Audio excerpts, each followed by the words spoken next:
Pansamantalang ipinagbawal ng Vigan City LGU ang pagpasok ng pork products mula sa 2nd District ng Ilocos Sur dahil sa kaso ng ASF.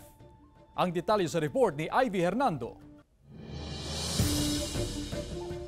Pansamantalang ipinagbabawal sa Vigan City ang anumang pork-related products, sariwa man, process o naluto na manggagaling sa 2nd District ng Ilocos Sur maliban sa bayan ng Santa.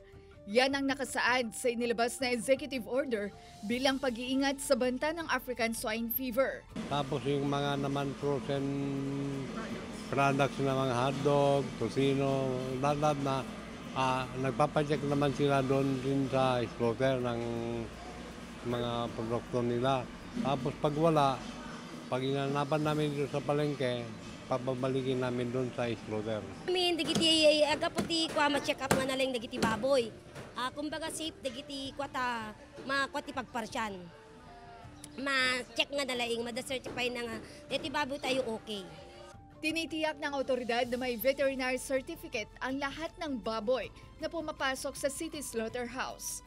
9 na bayan sa Ilocos Sur ang nakapagtala ng kaso ng ASF, kabilang ang Cervantes, Quirino, Santa Lucia, Salcedo, Lidlida, Galimuyod, Gregorio del Pilar, Banayoyo at Candon City.